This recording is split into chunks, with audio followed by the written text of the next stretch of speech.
di rumah kecil berbata yang sudah mulai retak di pojok kampung. Bu Meriam menata pensi-pansi bekas kerja cuci pakaian seperti menata sisa hidupnya. Rapi, pelan, penuh harap. Pagi itu matahari menembus tirai tipis, menerangi meja makan yang sudah dipenuhi bekas cangkir kopi dan sepiring lontong seharga murah. Sarapan yang sama setiap hari selama puluhan tahun. Tetangga tahu betul rutinitasnya. Bangun sebelum subuh, menggoreng tempe untuk sarapan, lalu membawa keranjang baju kotor untuk dicuci di tukang laundry besar di pasar. Bu Mariam bukan orang kaya. Dia pekerja keras yang tak pernah meminta lebih. Tetapi dia punya kebiasaan yang hanya diketahui oleh dirinya sendiri. Sebuah kaleng cat yang disembunyikan di bawah papan lantai dapur. Dan sebuah rekaman buku tabungan yang selalu disimpan dalam lipatan kain sarung yang sudah pudar. Setiap kali mendapat upah, setengahnya pergi ke kebutuhan. Sebagian kecil ia lipat dan masukkan ke dalam kaleng itu. Untuk hari esok anak-anak, gumamnya dalam hati. Sambil berharap uang itu nanti cukup untuk sesuatu yang layak, biaya sekolah cucu, obat-obatan, atau setidaknya sisa hidup yang tidak merepotkan. Anaknya 4, Rahmat, si sulung, sudah lama tinggal di kota, bekerja sebagai wira swasta dengan banyak utang yang sering ia sembunyikan dari ibu. Siti, anak kedua, hidup di rumah mertua dan suka membeli barang-barang bermerek ketika gajinya datang. Dedi, si ketiga, sering pulang hanya untuk makan karena katanya pekerjaannya memaksa tinggal jauh. Ia cepat marah dan jarang mau berlama-lama. Lina, bungsu, tinggal paling dekat, tapi karena baru menikah, ia sibuk menyesuaikan hidup baru dan menunda-nunda urusan keluarga. Mereka semua tahu ibunya sederhana. Mereka semua pernah menerima bantuannya ketika masih kecil. Namun, berapa besar tabungan ibu dan apa yang akan terjadi kalau ibu tiada? Itu bukan hal yang menjadi pembicaraan serius. Sampai hari itu datang, kondisi ibu menurun mendadak. Awalnya cuma batuk, lalu pusing berat. Tetangga yang prihatin membawa ibu ke puskesmas. Dokter menghela napas, memeriksa tekanan dan memberitahu bahwa usianya sudah rentan. Istirahat, obat, dan kontrol, kata dokter. Mereka mengantarnya pulang. Di rumah, Bu Mariam berbaring lebih lama dari biasanya. Malam itu, ketika bintang tak lagi terlihat, ia pergi tanpa banyak suara. Seperti rumah yang menghembus napas panjang. Kabar kematian menyebar cepat. Telepon berdering, pesan singkat masuk, suara-suara menumpuk dalam grup keluarga. Rahmat yang di kota menghela napas, menghitung berapa lama perjalanan pulang. Siti mengerutkan dahi, memikirkan siapa yang akan hadir dari pihak mertua. Dedi menimbang-nimbang antara tugas pekerjaannya dan perjalanan pulang. Lina meneteskan air mata, tapi juga memikirkan biaya acara bila harus ditanggung sendiri. Mereka datang satu persatu, bukan dengan tangisan yang tulus, melainkan dengan langkah yang terburu-buru dan tatapan yang sibuk di ruang tamu. Jenazah Bu Mariam terbaring di atas tikar. Wajahnya tenang seperti tidur. Wajah itu adalah buku harian mereka yang pernah penuh kasih. Tangan yang menukar luka menjadi perban. Mata yang menahan badai demi senyum anaknya. Tetapi suasana di rumah saat itu bukan lagi duka yang hening. Ia berubah menjadi arena perhitungan. Berapa tabungan ibu? Kalau ada, bagi rata saja kan? Tanya Rahmat. Suaranya datar, seolah sedang membahas bisnis. Siti menambahkan, kalau ada rumah warisan juga jangan dibagi rata. Aku kan sering bantu bersihin, harus dapat bagian lebih. Dedi menimpali, kalau harus bayar orang untuk urus ini itu, siapa yang mau tanggung? Jangan dibebankan pada aku. Lina berusaha menengahi. Kita kan anak-anaknya, kita atur bersama. Tapi kata-kata Lina tenggelam dalam gelombang pernyataan yang syarat ambisi. Tetangga berdatangan, membawa nasi dan ikan asin, menawarkan bantuan. Ibu-ibu RT menatap dengan mata iba. Beberapa menahan amarah ketika mendengar percakapan anak-anak itu. MBA, jangan sampai merepotkan orang lain, bisik Bu Rini, tetangga yang selama ini sering membantu Bu Mariam ke Lina. Namun ketika urusan pencarian tabungan dibuka, ruang tamu berubah seperti ruang rapat keluarga yang dipenuhi bisik-bisik tentang jumlah aset, rekening, dan siapa yang lebih pantas. Rahmat membuka laci meja, mencarikan buku tabungan dengan tangan gemetar. Tidak lama kemudian, hal yang disimpan rapi oleh Bu Mariam pun ditemukan. Sebuah buku tabungan kecil dan sebuah kaleng cat yang berisi amplop-amplop kecil, berisi uang kertas lusuh. Kaleng itu membuat udara di rumah semakin panas. Uang-uang itu tidak besar, jauh dari kata banyak, tetapi nilainya menjadi kiblat baru dalam percakapan. Mereka menghitung, membagi angka, berbisik tentang biaya pemakaman versus warisan. Kata-kata seperti biaya, legitimasi, bagi rata terdengar berulang-ulang. Setiap kalimat terasa seperti menimbang harga hidup seorang ibu yang baru saja tiada.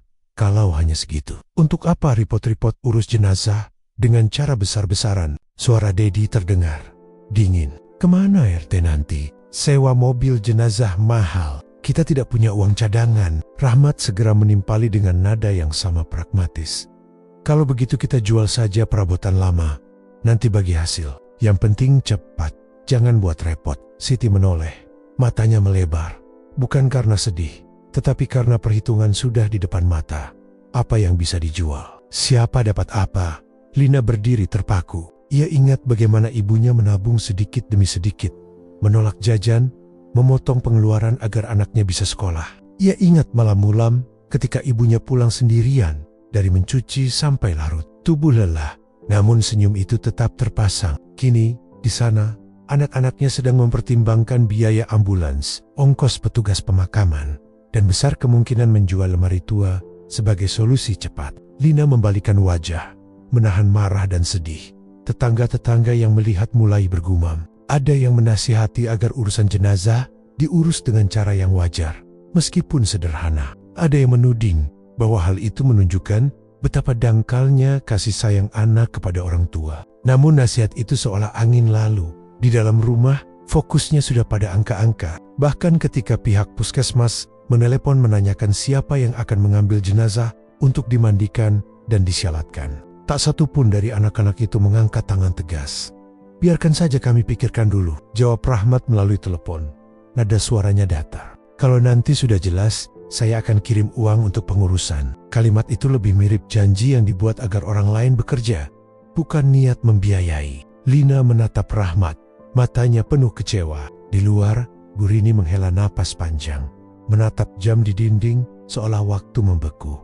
Makin malam, argumen makin memanas. Mereka mulai membahas siapa yang berhak atas apa, menyebut-nyebut hutang yang dahulu pernah diberikan, bantuan yang sesekali diterima. Perdebatan ini tidak lagi mengenang jasa Bu Mariam. Ia telah digantikan oleh daftar panjang hak dan kewajiban yang masing-masing merasa paling benar. Sementara itu, jenazah Bu Mariam masih terbaring di rumah, menunggu sentuhan akhir seorang anak yang seharusnya lantang merawatnya sampai jenazah dilepaskan.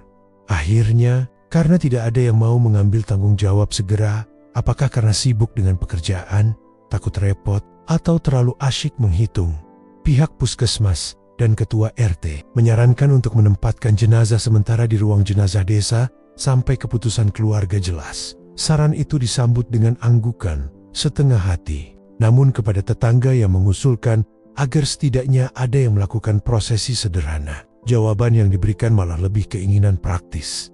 Nanti saja, yang penting kita urus warisannya dulu. Malam itu berakhir dengan sebuah gambar yang tak mudah dilupakan tetangga kampung. Lampu rumah padam, keluarga berkumpul di ruang tamu, pikirannya dipenuhi perhitungan. Dan di balik pintu, satu wanita yang seumur hidupnya memberi, kini hanya menjadi angka di buku kecil dan amplip-amplip lusuh dalam kaleng cat. Lina menangis sendirian di dapur, menatap lantai yang dulu pernah ia tumpangi ketika kecil. Suara-suara prihatin berganti menjadi bisik-bisik yang menuding. Ini berakhir pada sebuah keputusan yang dingin. Jenazah Bu Mariam dibawa sementara ke ruang jenazah desa. Anak-anak pergi dengan kepala penuh rencana pembagian. Tidak ada yang mengurus mandian terakhir. Tidak ada yang memegang tangannya hingga napasnya lepas. Bukan karena lupa, tetapi karena prioritas mereka sudah berubah. Warisan menjadi alasan kuat untuk menunda sesuatu yang semestinya tidak ditunda.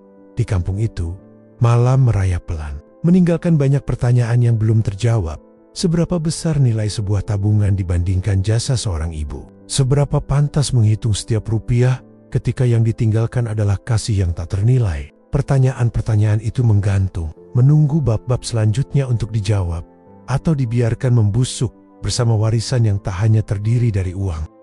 Subuh datang perlahan, membawa dingin yang menusuk di udara kampung. Suara azan dari surau kecil di ujung jalan terdengar sendu, seolah ikut meratap. Di ruang jenazah desa, tubuh Bu Mariam terbaring kaku di atas ranjang logam, dibalut kain putih seadanya. Udara lembab bercampur dengan aroma bunga Kamboja yang diletakkan oleh Bu Rini semalam. Tidak ada seorang pun dari anak Kanania yang datang menunggui malam itu. Bu Rini duduk di kursi bambu di luar ruangan, menatap kosong ke arah pintu. Ia menggenggam tasbih kecil dan menghela napas panjang. Kasihan, ya Allah, mati pun ditinggal sendiri, gumamnya. Sementara di rumah Bu Mariam, lampu masih padam dan kursi-kursi di ruang tamu masih berantakan, saksi bisu dari pertengkaran semalam. Pagi itu, anak-anak Bu Mariam berkumpul kembali di rumah peninggalan ibunya. Rahmat datang dengan pakaian rapi, membawa map berisi berkas-berkas dan selembar surat keterangan waris yang ia dapatkan dari seorang kenalannya di kota. Siti datang bersama suaminya, memegang tas besar berisi pakaian. Wajahnya kaku dan tidak menyapa siapapun. Dedi datang paling akhir, dengan wajah lesu dan rokok di tangan. Lina sudah di sana sejak fajar, matanya bengkak karena kurang tidur.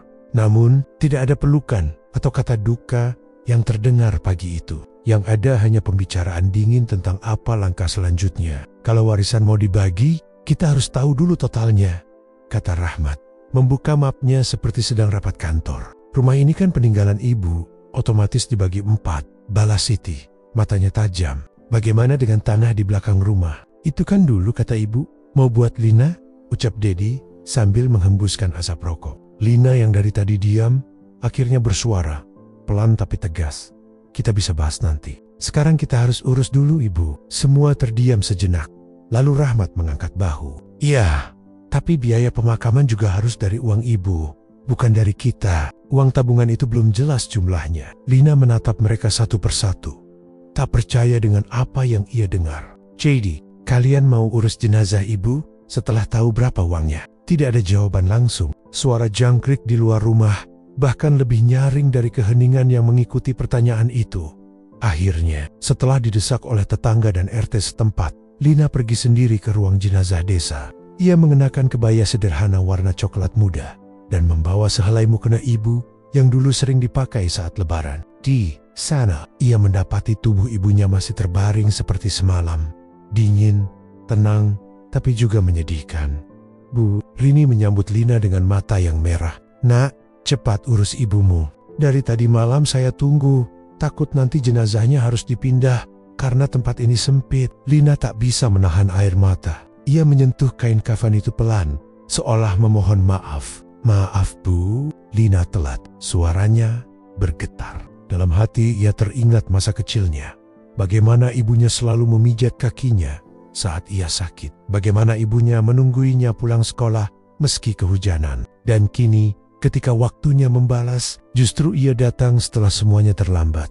Ia menelpon kakak-kakaknya, meminta mereka segera datang membantu prosesi pemakaman. Tapi yang datang hanya alasan. Rahmat menjawab cepat, aku lagi urus surat tanah, nanti nyusul. Siti berkata, suamiku harus kerja, nanti sore aja kami datang. Dedi menjawab malas, aku cari mobil dulu buat angkut barang-barang ibu. Semua alasan terdengar seperti tameng agar mereka tak perlu repot siang harinya. Dengan bantuan warga kampung, Lina memandikan dan mengkafani ibunya. Tangannya gemetar ketika mengguyur air ke tubuh yang sudah dingin itu. Setiap percikan air seolah membersihkan bukan hanya jasad, tapi juga dosa anak-anak yang lalai mencintai ibunya. Tenang ya bu, Lina ada di sini sekarang, bisiknya sambil menangis. Bu Rini dan beberapa ibu lain membantu menyiapkan kain kafan dan bunga. Tak satu pun dari saudara Lina muncul hingga menjelang sore. Warga kampung yang datang justru lebih banyak. Mereka yang dulu pernah ditolong Bu Mariam ketika kesusahan. Ada yang membawakan nasi bungkus. Ada yang datang hanya untuk menyalatkan. Ketika akhirnya Rahmat dan Siti tiba, jenazah sudah dimasukkan ke dalam peti. Wajah Rahmat terlihat canggung, tapi bukan karena sedih. Lebih karena khawatir dilihat tetangga sebagai anak yang tidak peduli. Udah siap dimakamkan? Tanyanya cepat. Nada suaranya seperti sedang menanyakan pesanan barang. Udah, jawab Lina pendek, menahan marah. Baiklah, nanti aku yang urus tanah kuburnya, katanya lagi. Tapi yang ia maksud bukan urusan menggali makam, melainkan urusan administratif. Lagi-lagi soal surat, bukan rasa. Pemakaman berlangsung sederhana. Tanah merah di TPU Desa basah oleh gerimis sore. Hanya Lina yang benar-benar menunduk, membaca doa sampai suara tenggorokannya serak. Rahmat sibuk menelpon seseorang. Dedi berdiri di bawah pohon merokok. Dan Siti berbisik pada suaminya tentang berapa kira-kira harga rumah kalau dijual. Setelah prosesi selesai, warga satu persatu pulang. Hanya Lina dan Bu Rini yang tinggal, menatap nisan sederhana bertuliskan nama Maryam binti Harun 1958 sampai 2025. Terima kasih, Bu Rini. Kalau bukan ibu, entah siapa yang bantu saya, kata Lina pelan. Bu Rini menggeleng, matanya berkaca-kaca. Ibumu orang baik. Dia pantas dapat perpisahan yang layak, walau bukan dari anak-anaknya. Malam itu, rumah Bu Maryam kembali ramai. Bukan oleh doa, tapi oleh suara perdebatan. Rahmat membuka buku tabungan ibu dan membaca jumlahnya dengan nada kecewa. Kumes, katanya, nyaris menyindir. Siti menimpali. Kalau begini, malah rugi urus semua upacara. Harusnya kita ambil sebagian dari hasil jual rumah aja. Dedi menepuk meja. Jangan asal jual. Rumah ini masih bisa jadi aset. Lina yang baru pulang dari makam hanya berdiri di depan pintu, mendengar semuanya. Ia menatap wajah kakak kokoknya. Wajah yang dulu sama-sama tumbuh di pangkuan ibu. Tapi kini seperti orang asing yang sedang tawar-menawar. Apa kalian gak malu? Katanya pelan, tapi tajam. Ibu baru dikubur beberapa jam. Kalian udah sibuk hitung uangnya. Rahmat menatapnya dingin. Kita cuma realistis, Lin. Hidup harus jalan. Kalau hidup jalan tanpa nurani, apa bedanya dengan batu? Balas Lina. Air matanya jatuh. Hening. Hanya detak jam dinding yang terdengar. Di luar, hujan mulai turun. Malam semakin larut. Satu persatu mereka pergi ke kamar masing-masing, membawa kemarahan dan perhitungan masing-masing. Lina duduk sendirian di ruang tamu, di depan kaleng cat tempat ibunya menyimpan uang. Ia membukanya pelan, melihat amplop-amplop kecil berisi uang yang dilipat rapi, dengan tulisan tangan ibunya di tiap amplop. Untuk Rahmat, bila dia butuh bayar sekolah anaknya. Untuk Siti, bila dia kekurangan belanja. Untuk Dedi, bila dia sakit. Untuk Lina, bila ibu sudah tiada. Lina terisak keras. Uang itu bukan sekadar tabungan. Itu cinta yang mereka jual murah dengan ego dan keserakahan. Dan di saat air matanya menetes ke lantai, sesuatu dalam dirinya berjanji bahwa warisan yang sebenarnya bukanlah uang, tapi nama baik ibu yang harus ia jaga, bahkan kalau harus berhadapan dengan darah dagingnya sendiri. Ini menutup dengan satu kalimat yang berat. Ketika cinta seorang ibu disia-siakan, maka harta yang ditinggalkan tidak lagi membawa berkah, melainkan kutukan yang pelen-pelen akan memakan hati Anokanania sendiri.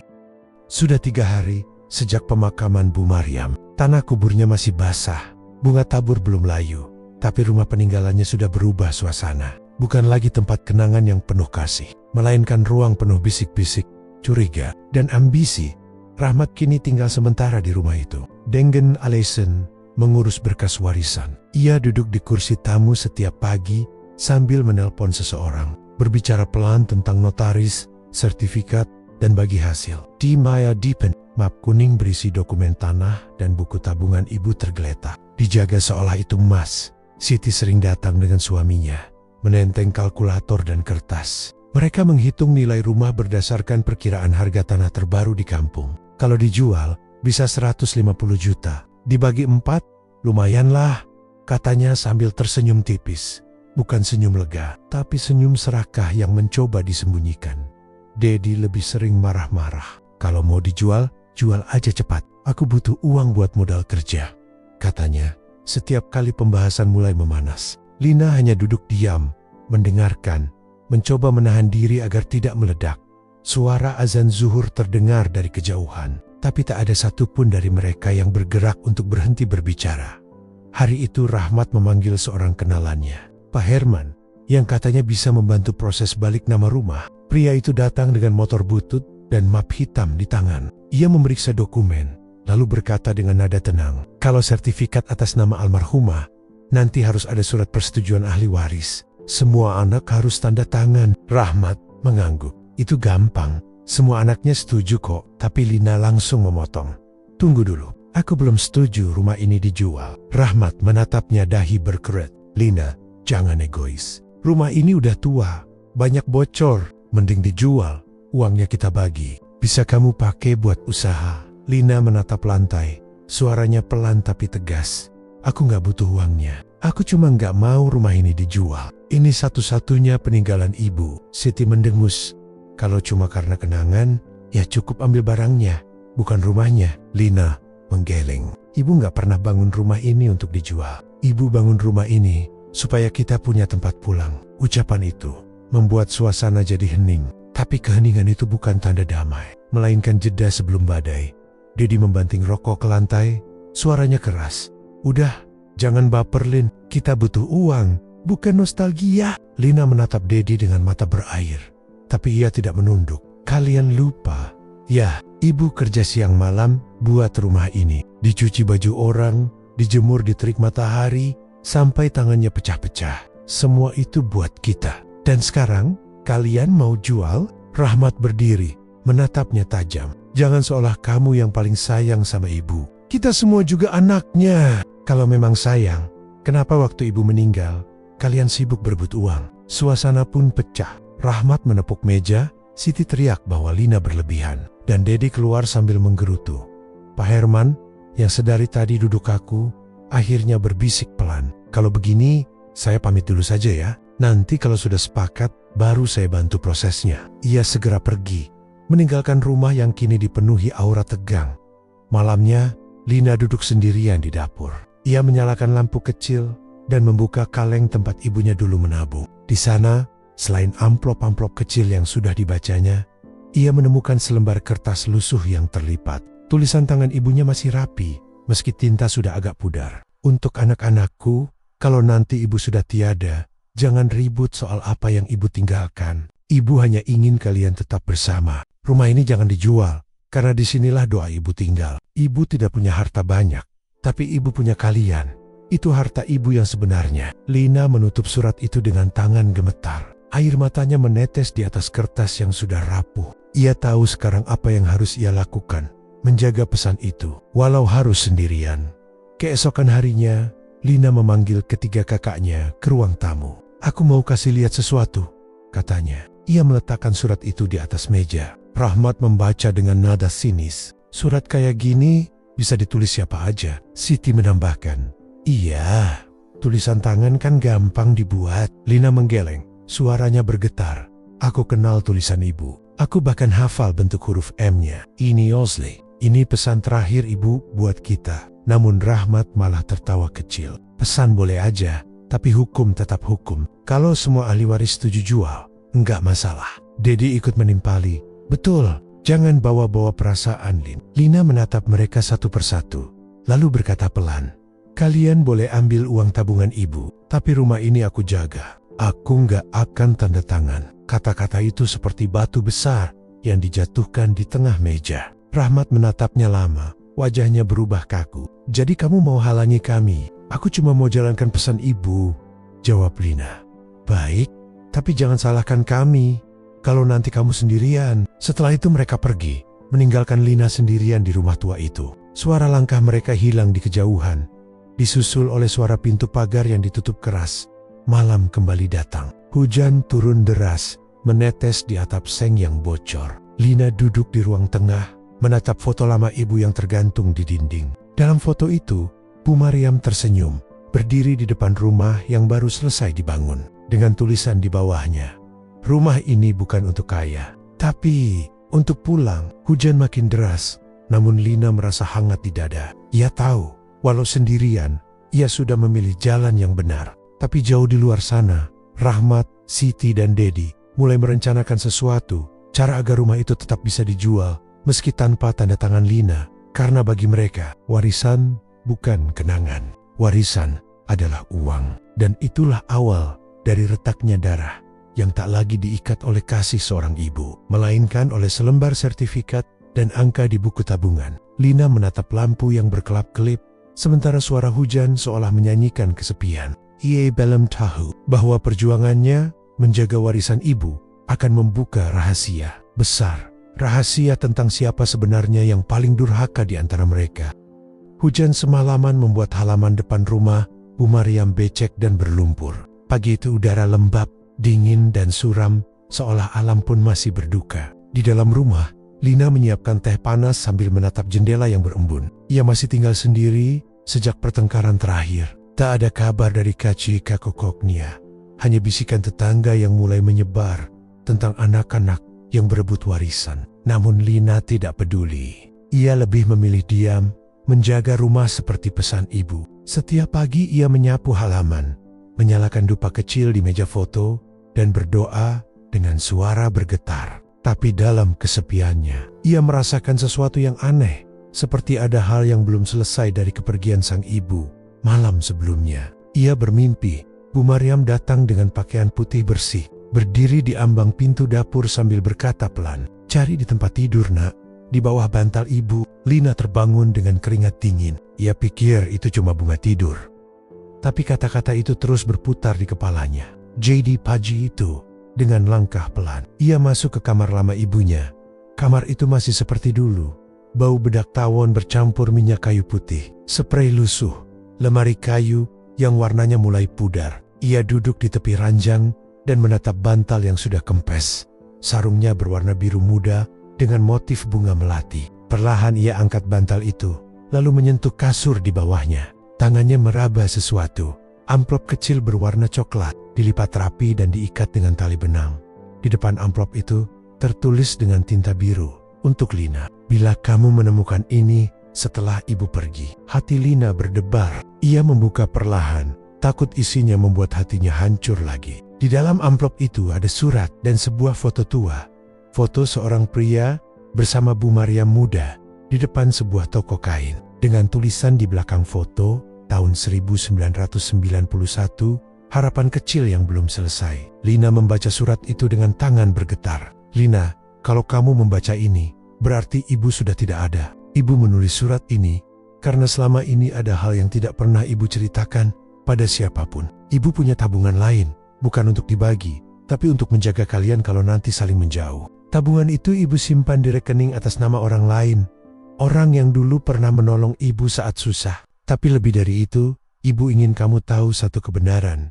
Rahmat bukan anak kandung ibu. Dia anak dari sahabat ibu yang menitipkan padaku ketika sedang berutang besar dan pergi meninggalkan desa. Ibu merawatnya seperti anak sendiri dan tidak pernah menganggapnya berbeda. Jangan sampai Rahmat tahu ini dengan cara yang salah. Ibu tahu kalau rahasia ini terbuka akan ada luka. Tapi kalau kamu rasa waktunya sudah tepat, sampaikan padanya dengan baik. Ingat, nak, harta bukan segalanya. Yang paling mahal adalah keluarga yang tidak saling meninggalkan. Ibumu, Maryam." Air mata Lina jatuh membasahi kertas itu. Ternyata selama ini, ibu menyimpan rahasia besar yang tak seorang pun tahu. Ia menatap foto itu lama. Pria dalam foto tampak gagah, memakai kemeja putih, sementara Bu Maryam tersenyum malu di sampingnya. Ada rasa hangat sekaligus sesak di dada Lina. "Rahmat bukan anak kandung ibu," gumamnya pelan. Kini ia mulai paham kenapa ibu selalu bersikap sedikit lebih hati-hati kepada Rahmat. Bukan karena pilih kasih, tapi karena rasa bersalah dan kasih sayang yang lebih besar dari sekadar darah. Beberapa hari berlalu, hingga suatu sore Rahmat datang ke rumah tanpa kabar. Wajahnya tegang, matanya merah karena kurang tidur. "Lin, aku mau bicara," katanya sambil menutup pintu. Lina mengangguk hati-hati. "Aku dengar dari notaris, rumah ini gak bisa dijual tanpa tanda tanganmu. Jadi aku minta tolong, jangan keras kepala lagi. Aku janji, sebagian uangnya akan aku kasih ke kamu juga." Lina menatapnya lama. Dalam hati, surat ibu bergema seperti doa yang belum selesai. Tapi bagaimana mungkin ia bisa menatap Rahmat dengan rahasia sebesar itu di dadanya, Bang? Katanya pelan. "Aku tahu sesuatu tentang ibu, tentang kita." Rahmat berkerut. "Apa maksudmu?" "Ibu meninggalkan surat. Ada hal yang mungkin harus abang tahu." Rahmat langsung berdiri. Nadanya mulai curiga. "Surat, kenapa nggak kamu kasih tahu dari dulu?" "Aku baru nemu di bawah bantal ibu. Dan isinya apa?" Lina menggenggam amplop itu erat. "Lebih baik abang duduk dulu." Rahmat duduk, wajahnya tegang. Lina membuka amplop dan mengeluarkan surat itu. Ia membaca dengan suara pelan, mencoba menahan air mata. Kata demi kata keluar dari mulutnya, tentang tabungan tersembunyi, tentang orang yang menolong ibu, dan akhirnya tentang siapa Rahmat sebenarnya. Begitu kata bukan anak kandung keluar dari bibirnya, Rahmat terdiam lama. Wajahnya memucat. "Jadi, aku bukan anaknya." Suaranya nyaris tak terdengar. Lina menatapnya. Air mata berlinang. Ibu tetap sayang sama abang. Ibu gak pernah bedain kita. Rahmat berdiri. Wajahnya campur aduk antara marah, kaget, dan kecewa. Jadi selama ini aku cuma orang titipan. Bukan begitu, Bang. Ibu membesarkan abang dengan cinta. Sama seperti kami. Cinta apa yang menutupi kebenaran selama 30 tahun, Lin? Rahmat berjalan mondar-mondir, menarik rambutnya, lalu menatap Lina dengan mata merah. Makanya ibu gak pernah percaya penuh padaku. Pantas dia lebih sering kasih keputusan ke kamu. Abang salah paham. Sudah cukup. Penting, kalau aku bukan anaknya, berarti aku juga gak punya hak atas warisannya kan? Lina ingin menenangkannya. Tapi Rahmat sudah lebih dulu keluar dari rumah dengan langkah keras. Suara pintu dibanting menggema di seluruh ruangan. Malam itu, Lina duduk sendirian sambil memeluk surat itu. Ia menatap foto ibu di dinding dan berbisik, "Bu, kenapa rahasia ini harus aku yang tahu? Sekarang abang marah, dan aku takut dia malah menjauh." Di luar, angin bertiup kencang, membuat dondon jambu berguguran di halaman. Dari jauh terdengar gonggongan anjing, dan suara motor melaju kencang di jalan kampung. Entah kenapa, hati Lina gelisah, seperti akan terjadi sesuatu yang tidak diinginkan. Dan benar saja, sekitar 1 jam kemudian, telepon rumah berdering keras. Lina segera mengangkat. Suara di ujung sana bergetar, "Mbak, Rahmat kecelakaan di perempatan pasar. Dibawa ke rumah sakit desa." Surat di tangan Lina jatuh ke lantai. Dunia seolah berhenti berputar. Di rumah sakit, Lina berlari masuk dengan napas terengah. Di ruang gawat darurat, ia melihat Rahmat terbaring dengan kepala diperban, wajah pucat, dan selang oksigen di hidungnya. Siti dan Dedi sudah di sana, menangis panik. "Apa yang terjadi?" tanya Lina. Dedi menjawab, "Katanya ngebut dari arah kota." "Gak tahu kenapa." Lina menatap wajah Rahmat yang lemah. Hatinya menjerit. "Mungkin karena aku," bisiknya. "Aku yang bikin dia tahu semuanya dengan cara yang salah." Sementara itu, di meja kecil di samping ranjang, dokter meletakkan barang-barang milik Rahmat yang ditemukan di lokasi kecelakaan. Dompet, kunci motor, dan sebuah amplop kecil yang sudah basah oleh hujan. Lina mengenal amplop itu, amplop dari surat ibu yang tadi siang ia tunjukkan. Ia memegangnya pelan. Di balik amplop itu, ada tulisan baru dengan tinta hitam yang bukan milik ibunya. "Aku ingin tahu siapa sebenarnya aku. Tapi kalau aku nggak sempat kembali, bilang pada ibu di sana. Terima kasih sudah menyelamatkanku." Lina tak kuasa menahan tangis. Ia berlutut di samping tempat tidur Rahmat, menggenggam tangannya yang lemah. "Bang, jangan pergi. Ibu masih sayang kamu." Di luar, hujan turun deras lagi. Kali ini lebih deras dari malam sebelumnya. Dan di dalam kamar rumah sakit itu, suara tangis Lina berpadu dengan bunyi detak mesin monitor jantung yang terus berdetak pelan, seolah ikut berjuang menahan kepergian seseorang yang baru saja tahu siapa dirinya. Rahmat terbaring antara hidup dan mati. Lina menatapnya dengan rasa bersalah. Sementara di dalam surat-surat peninggalan Bu Mariam, kebenaran baru mulai terbuka sedikit demi sedikit. Dan yang paling menakutkan bukanlah rahasia yang terungkap, tapi bagaimana rahasia itu mengubah Kasim jadi luka, dan warisan menjadi kutukan yang nyata. Udara pagi di rumah sakit terasa pengap dan sunyi. Bau antiseptik bercampur dengan aroma obat membuat kepala Lina pusing. Ia duduk di kursi besi di samping ranjang Rahmat yang masih terbaring koma. Sudah 3 hari sejak kecelakaan itu, tapi Rahmat belum juga sadar. Setiap hari, Lina datang paling pagi dan pulang paling malam, seperti menebus rasa bersalah yang menyesakkan dadanya. Kadang ia berbicara pelan di telinga Rahmat, berharap meski sedikit saja suara itu menembus kesadarannya. "Bang, kalau abang dengar, maafin Lina. Ya, aku nggak bermaksud bikin abang marah. Aku cuma ingin abang tahu yang sebenarnya, biar nggak ada rahasia lagi di antara kita." Tapi yang ia dengar hanya bunyi mesin monitor jantung yang berdetak perlahan. Kadang stable, kadang menurun sedikit, membuat hatinya makin cemas. Siti dan Dedi datang bergantian. Wajah mereka kusut, mata sembab, namun berbeda dari Lina. Mereka tampak masih menyimpan kecurigaan. Setiap kali menatap Lina, ada tatapan dingin yang tak bisa disembunyikan. Pagi itu, ketika Lina baru saja mengganti air di vas bunga di meja, Siti tiba-tiba bersuara pelan tapi tajam. "Lin, sebenarnya kamu ngomong apa ke Rahmat sampai dia ngebut kayak orang gila gitu?" Lina terdiam, tangannya gemetar. "Aku baca surat peninggalan ibu. Aku pikir dia berhak tahu." "Berhak tahu?" Siti menatapnya tajam. "Kamu sadar nggak? Gara-gara hak tahu itu, sekarang dia antara hidup dan mati. Dedi yang dari tadi diam, ikut bicara, nadanya dingin. Dan soal surat itu, aku rasa aneh juga. Kenapa cuma kamu yang nemu, Lin? Jangan-jangan kamu udah tahu dari dulu? Cuma pura-pura nggak tahu, supaya bisa manfaatin keadaan? Lynette, kalian pikir aku kayak gitu? Demi Tuhan, aku nemu surat itu baru minggu lalu. Tapi mereka berdua tak menjawab. Siti hanya mendengus, lalu keluar dari ruangan dengan langkah keras. Dedi menatap Rahmat sebentar lalu manusal. Hanya Lina yang tertinggal di sana, menatap tubuh Rahmat yang lemah dan salang-sulang di tubuhnya, yang tampak semakin banyak. Sore harinya, dokter memanggil keluarga ke ruang konsultasi. Wajah dokter tampak lelah, tapi tenang. Keadaan Pak Rahmat stabil, tapi belum ada tanda kesadaran penuh. Kami akan tetap pantau. Saran saya, tetap beri dukungan emosional, karena terkadang suara orang terdekat bisa membantu. Lina mengangguk pelan, namun Siti malah bersuara sinis. Dok, kalau nanti, maksud saya, kalau dia nggak sadar-sadar juga, apa bisa kita urus soal aset atau surat warisannya? Pertanyaan itu membuat Lina spontan menoleh dengan mata membulat. Siti, serunya tak percaya. Tapi Siti menatapnya datar. Apa? Aku cuma nanya. Kita juga harus realistis, Lin. Rumah itu kosong. Biaya rumah sakit nggak kecil. Kamu pikir siapa yang bayar semua ini nanti? Lina menggigit bibirnya menahan marah. Dalam hati, ia tahu Siti benar soal biaya. Tapi salah soal waktu. Masih ada darah ibu dalam tubuh mereka. Masih ada Rahmat yang belum sadar di depan mata.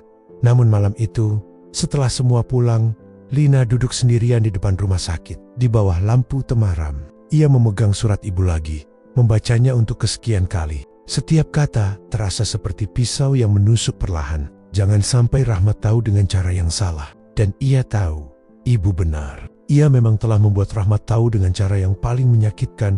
Keesokan harinya, Lina memutuskan pulang sebentar ke rumah untuk mengambil pakaian bersih. Ketika sampai, ia melihat sesuatu yang aneh.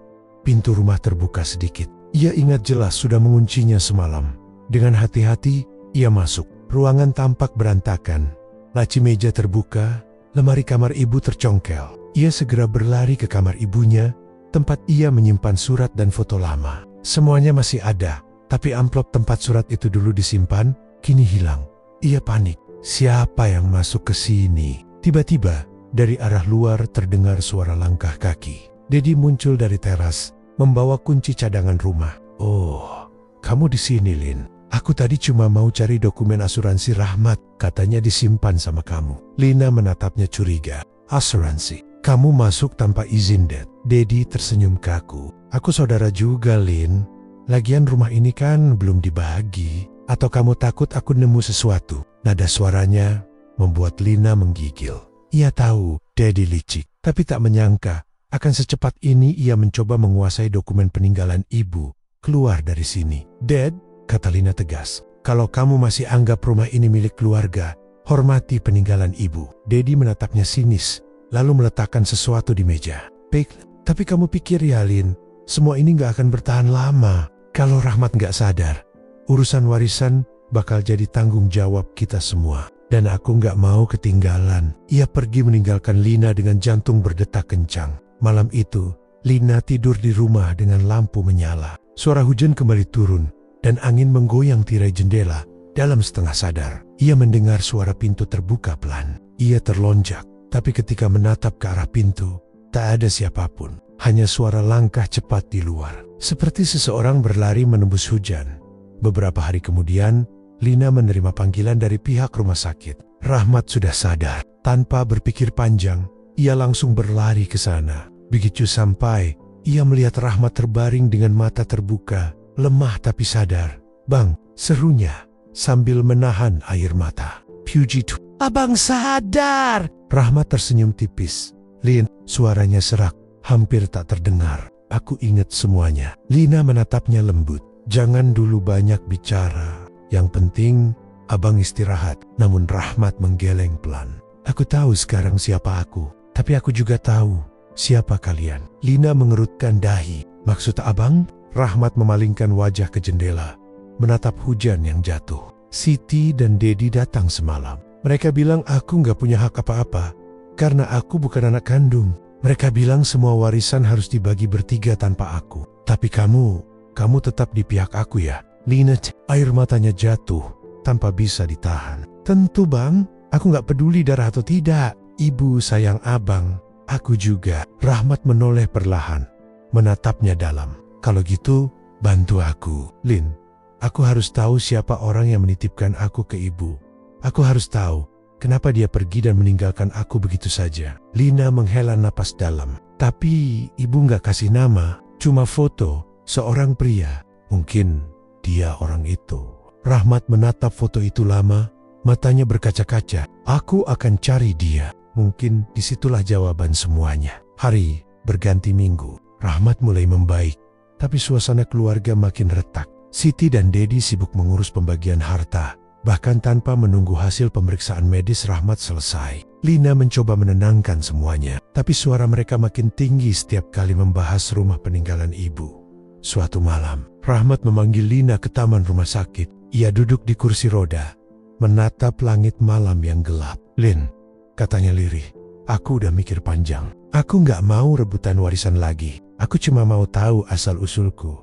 Habis itu aku pergi. Rumah itu biarlah jadi milik kalian. Lina menatapnya dengan mata berkaca. Abang mau pergi kemana? Entah. Tapi aku rasa selama aku di sini, aku cuma akan terus jadi luka buat kalian. Lina menggenggam tangannya erat. Abang salah. Kita ini keluarga. Meskipun gak satu darah, kita masih punya ikatan. Rahmat tersenyum lemah. Ikatan bisa putus, Lin. Tapi luka kadang justru yang paling susah hilang. Angin malam berhembus pelan, membawa daun-daun kering jatuh di sekitar mereka. Di kejauhan, suara azan Isya menggema dari surau kecil di seberang rumah sakit. Dan di antara cahaya lampu taman yang redup, Lina tahu malam itu bukan sekadar percakapan biasa. Itu perpisahan yang perlahan dimulai. Rahmat memutuskan untuk mencari asal-usul Nia dan meninggalkan rumah peninggalan Bu Maryam. Lina berusaha menahan, tapi tahu dalam hati, kepergian itu tak bisa dicegah. Sementara Siti dan Dedi sibuk mengurus harta. Mereka tak sadar bahwa yang mereka kejar hanyalah benda, sementara yang paling berharga, keluarga mereka sendiri, sedang perlahan hilang dari genggaman. 2 minggu setelah Rahmat keluar dari rumah sakit, rumah peninggalan Bu Maryam benar-benar terasa kosong. Lina masih tinggal di sana, menjaga rumah dan kenangan yang tersisa. Tapi sejak Rahmat pergi untuk mencari asal-usulnya, suasana di rumah itu berubah. Sepi, dingin, dan penuh bayangan kenangan yang tak kunjung hilang. Siti dan Dedi hampir tak pernah datang lagi. Mereka sibuk dengan urusan masing-masing. Sesekali menelepon hanya untuk menanyakan perkembangan tentang rumah. Bukan tentang Rahmat, bukan juga tentang kebersamaan. Lina mulai terbiasa dengan kesunyian. Tapi setiap kali malam tiba, ia tak bisa menahan rasa rindu yang tiba-tiba menyeruak. Ia masih ingat percakapan terakhirnya dengan Rahmat di taman rumah sakit. Aku akan kembali kalau sudah tahu siapa diriku sebenarnya, kata Rahmat waktu itu. Sebelum menatap langit yang mulai gelap. Kalau aku nggak kembali, jaga rumah ini. Lin, ini rumah kita dan rumah ibu. Kata-kata itu terus bergema di kepala Lina setiap hari. Suatu pagi, saat Lina sedang menyapu halaman, datang seorang pria paruh baya mengenakan jaket kulit hitam. Wajahnya asing, tapi sorot matanya tampak penuh penyesalan. Permisi, katanya pelan. Apa benar ini rumah almarhumah Bu Maryam? Lina mengangguk hati-hati. Betul, maaf, Bapak siapa ya? Pria itu menarik napas panjang sebelum menjawab. Saya, dulu teman lama Bu Maryam. Nama saya Harun. Nama itu membuat Lina berhenti menyapu. Ia menatap pria itu lebih dalam. Harun, gumamnya pelan. Tunggu, ibu pernah menulis nama itu di suratnya. Harun tersenyum getir. Mungkin karena saya orang yang menitipkan Rahmat kepada beliau. Suasana langsung hening. Hanya suara burung dari pohon jambu di depan rumah yang terdengar samar. Lina mempersilakan pria itu masuk. Ia duduk di ruang tamu, di kursi kayu yang dulu jadi favorit almarhumah ibunya. Saya tahu, ini mungkin waktu yang terlambat untuk datang, kata Harun dengan nada menyesal. Tapi setelah saya dengar Bu Maryam meninggal, saya sadar, sudah saatnya saya menebus apa yang dulu saya lakukan. Lina menggenggam ujung roknya. Jadi, benar Rahmat bukan anak kandung ibu? Harun mengangguk perlahan. Ya, Rahmat itu anak saya. Waktu dia lahir, keadaan saya dan istrinya sulit. Saya masih pengangguran. Istri saya sakit parah. Kami takut nggak bisa rawat dia. Lalu Bu Meriam, yang saat itu tetangga sekaligus sahabat istri saya, menawarkan diri untuk merawat Rahmat sementara. Tapi setelah istri saya meninggal, saya nggak sanggup melihat anak saya tanpa ibunya. Lina air matanya mengalir tanpa sadar. Dan ibu membesarkan Rahmat tanpa bilang siapa dia sebenarnya. Yah, jawab Harun lirih. Saya pernah datang sekali waktu Rahmat remaja. Tapi Bu Maryam minta saya jangan muncul dulu. Katanya, nanti kalau waktunya tepat, dia sendiri yang akan kasih tahu. Tapi saya keburu pergi merantau. Saya takut menatap anak itu dan tahu dia nggak kenal saya lagi. Lina terdiam. Dalam hatinya, campur aduk antara marah, iba, dan lega. Rahmat sekarang sedang mencari bapak, katanya akhirnya. Dia tahu sebagian kebenaran. Dia cuma belum tahu siapa sebenarnya orang yang menitipkannya. Harun menghela napas panjang. Kalau begitu, biar saya sendiri yang cari dia sekarang. Sore, Harun pergi meninggalkan rumah dengan alamat terakhir yang Lina tahu. Tempat Rahmat bilang akan mulai mencari jejak masa lalunya. Di kota kecil tempat Bu Maryam dulu bekerja muda. Setelah Harun pergi, Lina duduk termenung di teras. Matahari hampir tenggelam, menyinari rumah tua itu dengan cahaya keemasan yang hangat, namun penuh duka. Ia sadar, kisah keluarganya belum berakhir, justru baru dimulai. Beberapa hari kemudian, Rahmat tiba-tiba menelepon. Suaranya di seberang telepon terdengar lemah, tapi tenang. Lin, aku udah nemu seseorang. Namanya Pak Harun. Dia bilang, dia kenal ibu. Lina, bang, dia bukan cuma kenal. Daya hening sejenak di ujung telepon. Lalu suara Rahmat terdengar bergetar. Jadi Ben, aku bukan anak kandung ibu. Lina menutup mata. Air matanya jatuh perlahan. Iya bang, tapi bagi ibu, kamu tetap anaknya. Dari kecil, ibu gak pernah bedain kamu sama kami. Kamu anak pertama ibu, bukan karena darah, tapi karena hati. Suara Rahmat semakin parau. Aku gak tahu harus senang atau sedih, Lin. Selama ini aku pikir aku kehilangan arah. Sekarang aku tahu asal-usulku, tapi malah merasa kehilangan lebih besar. Lina mencoba menenangkan. Mungkin memang begitu rasanya bang, tapi ibu gak pernah menyesal membesarkanmu. Dia bangga punya anak seperti abang. Rahmat terdiam lama, lalu berkata pelan, aku mau ketemu dia. Aku mau dengar langsung dari mulutnya. Beberapa hari setelah itu, Rahmat dan Harun bertemu di sebuah warung kopi sederhana di pinggiran kota. Rahmat datang dengan langkah perlahan. Masih terlihat lemah tapi penuh tekad. Harun berdiri menyambutnya, matanya berkaca-kaca. Rahmat, panggilnya lirih. Rahmat menatapnya tanpa ekspresi. Jadi, bapak yang ninggalin aku waktu kecil? Harun menunduk, suaranya bergetar. Iya nak, dan seumur hidup, itu penyesalan paling besar yang pernah saya punya. Rahmat duduk perlahan, menatap kopi yang baru disajikan di depannya. Ibu gak pernah cerita. Dia cuma bilang aku anak yang istimewa. Aku gak tahu maksudnya apa sampai sekarang. Harun mengusap wajahnya, menahan tangis. Bu Maryam itu perempuan paling baik yang pernah saya kenal. Dia bukan cuma nyelamatin kamu, tapi juga nyelamatin saya dari dosa. Dia bilang, biar anak ini tumbuh tanpa benci. Dan dia berhasil.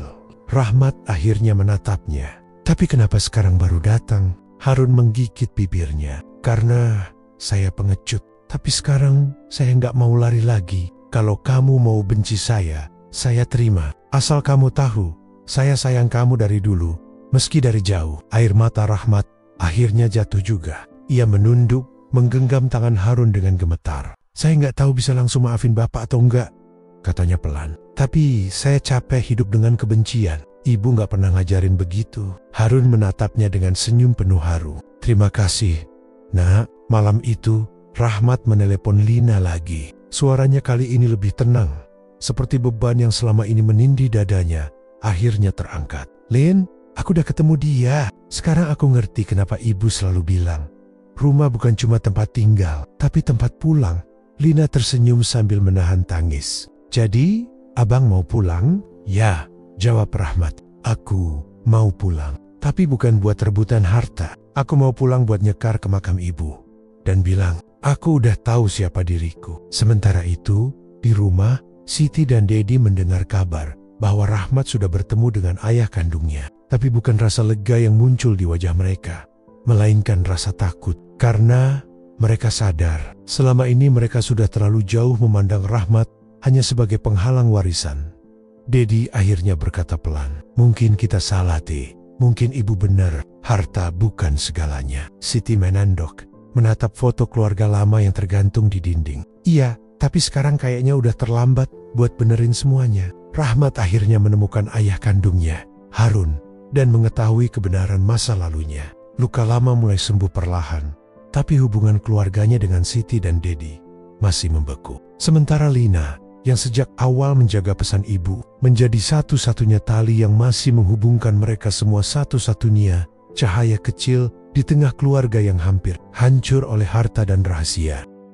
Pagi itu, langit tampak cerah, embun masih menempel di dedaunan di halaman rumah peninggalan Bu Maryam. Suara ayam berkokok terdengar bersahut-sahutan, menandai awal hari yang seolah biasa, tapi bagi keluarga Bu Maryam, hari itu akan menjadi titik akhir dari semua pertikaian, penyesalan dan luka. Lina duduk di ruang tengah, menatap foto keluarga yang tergantung di dinding. Di foto itu, ibu tersenyum dengan tulus, memeluk Rahmat di sebelah kiri dan dirinya di kanan, sementara Siti dan Dedi berdiri di belakang. Mereka tampak bahagia, murni, tanpa bayangan keserakahan yang kini mengotori segalanya. Hari ini, Lina sudah menyiapkan sesuatu. Ia memutuskan untuk mengumpulkan semua saudaranya di rumah, termasuk Rahmat yang baru pulang bersama ayah kandungnya, Pak Harun. Lina merasa sudah saatnya segalanya diakhiri dengan cara yang benar, seperti yang diinginkan ibu. Menjelang siang, satu persatu mereka datang. Siti tiba lebih dulu bersama suaminya, mengenakan pakaian rapi, tapi wajahnya tampak gugup. Dedi datang beberapa menit kemudian, membawa map berisi dokumen. Rahmat datang terakhir, mendorong kursi roda Pak Harun. Suasana terasa canggung, tak ada yang langsung bicara. Hanya bunyi detak jam di dinding yang mengisi keheningan. Lina memecah suasana dengan suara lembut tapi tegas. "Terima kasih sudah datang. Aku tahu selama ini kita semua punya kesalahpahaman. Tapi hari ini, aku mau kita bicara bukan sebagai orang yang rebutan warisan, tapi sebagai anak-anak Bu Maryam." Siti menunduk pelan. Dedi hanya menghela napas berat, sementara Rahmat menatap meja kayu di hadapan mereka, tempat Lina meletakkan sebuah kotak kecil berwarna coklat tua. "Apa itu?" tanya Dedi dengan nada curiga. Lina tersenyum tipis. "Ini peninggalan terakhir ibu yang belum pernah aku tunjukkan ke siapapun. Aku nemu ini di bawah lantai kamar ibu waktu bersihin rumah kemarin." Mereka semua menatap heran saat Lina membuka kotak itu perlahan. Di dalamnya ada beberapa surat, sebuah buku kecil lusuh, dan kalung tua yang pernah sering dipakai Bu Maryam. Lina mengambil salah satu surat dan mulai membacanya dengan suara bergetar. "Untuk anak-anakku, Rahmat, Siti, Dedi, dan Lina. Kalau kalian membaca surat ini, berarti ibu sudah nggak ada lagi di dunia. Ibu nggak punya banyak harta untuk diwariskan, cuma rumah dan sedikit tabungan. Tapi yang ibu ingin wariskan sebenarnya bukan itu. Yang ibu ingin kalian jaga adalah satu sama lain. Karena kalau kalian saling benci demi uang, maka semua jerih payah ibu akan sia-sia. Rahmat, kamu mungkin akan tahu kebenaran tentang asal-usulmu. Tapi ketahuilah, kamu adalah anak ibu, bukan karena darah, tapi karena kasih sayang yang tumbuh setiap hari. Siti, kamu anak pertama ibu yang paling rajin. Tapi jangan biarkan ambisi menutup hatimu dari rasa sayang. Dedi, kamu mungkin keras kepala, tapi di dalam hatimu ibu tahu kamu baik. Jangan biarkan uang membuatmu lupa siapa kamu sebenarnya. Dan Lina, kamu yang paling sabar. Kalau suatu hari keluarga ini terpecah, jagalah mereka. Ingatkan mereka bahwa rumah ini dibangun bukan untuk dijual, tapi untuk tempat pulang." Setelah Lina selesai membaca, tak ada satupun yang bersuara. Hanya suara napas tertahan dan tangisan kecil yang berusaha disembunyikan. Siti menunduk dalam-dalam. Bahunya bergetar. Aku jahat banget sama ibu," katanya lirih. "Aku sibuk hitung uang, sampai lupa kalau ibu cuma pengen kita rukun." Dedi menatap ke arah surat itu. Matanya merah. "Aku juga salah. Aku pikir uang bisa nyelesain semua masalah. Ternyata malah bikin kita kehilangan semuanya." Rahmat hanya menatap kalung yang ada di dalam kotak, lalu menggenggamnya erat. "Ibu, bahkan setelah nggak ada pun, masih bisa nyatuin kita," ucapnya pelan. Pak Harun yang sedari tadi diam, akhirnya ikut bicara. "Anak, kalian nggak tahu betapa berharganya seorang ibu sampai kalian kehilangannya. Dulu saya juga begitu, dan saya menyesal seumur hidup." Semua terdiam, air mata mulai jatuh satu persatu. Beberapa jam kemudian, Mereka berjalan bersama ke makam Bu Maryam. Cuaca sore itu mendung, tapi angin berembus lembut, seolah ikut menyambut kedatangan mereka. Di depan nisan sederhana, bertuliskan Maryam binti Abdul Karim, ibu yang tak pernah lelah mencintai. Mereka berdiri berjejer, tanpa bicara. Hanya tangis kecil terdengar. Tapi itu bukan tangis kesedihan, melainkan penyesalan dan kelegaan yang bercampur jadi satu. Rahmat meletakkan kalung tua itu di atas pusara. "Ibu, aku udah tahu siapa aku sekarang," katanya dengan suara serak. "Tapi aku juga tahu, aku gak akan pernah punya ibu lain sebaik ibu. Terima kasih, udah ngajarin aku makna keluarga." Liana menandok, berdoa dalam hati. "Ibu, kami janji, rumah ini gak akan dijual. Rumah ini akan tetap jadi tempat kami pulang, seperti yang ibu mau." Siti dan Dedi ikut berdoa, kali ini dengan tulus. Tak ada lagi nada marah, tak ada lagi saling menyalahkan, hanya ketenangan yang sudah lama hilang dari keluarga mereka. Beberapa bulan kemudian, rumah itu perlahan kembali hidup. Catnya diperbarui, taman dirapikan. Siti dan Dedi kadang datang membawa anak-anak mereka. Suasana hangat mulai kembali terasa. Rahmat tinggal di kota lain bersama ayah kandungnya. Tapi setiap bulan ia pulang untuk berziarah. Setiap kali datang, ia selalu duduk di teras, menatap rumah sambil tersenyum.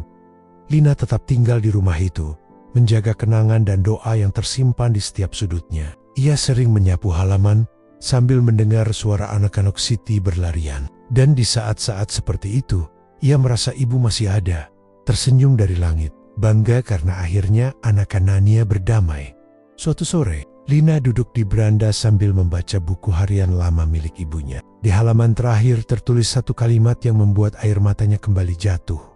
"Warisan terbesar seorang ibu bukan harta, tapi hati anak-anaknya yang tetap bersatu meski ibu sudah tiada." Lina menutup buku itu perlahan, menatap langit senja yang berwarna jingga keemasan. Ayat bukan lagi senyum sedih, tapi senyum penuh damai. Karena akhirnya semua luka sudah menemukan penutupnya, rumah peninggalan. Bu Maryam kini bukan lagi sekadar bangunan, tapi menjadi lambang kasih yang abadi. Kasih seorang ibu yang berhasil menyatukan kembali anak-anaknya, bahkan setelah ia tiada. Sebuah kisah tentang keluarga yang hampir hancur karena harta, namun akhirnya sadar bahwa warisan sejati bukanlah uang, melainkan cinta dan kebersamaan yang ditinggalkan seorang ibu.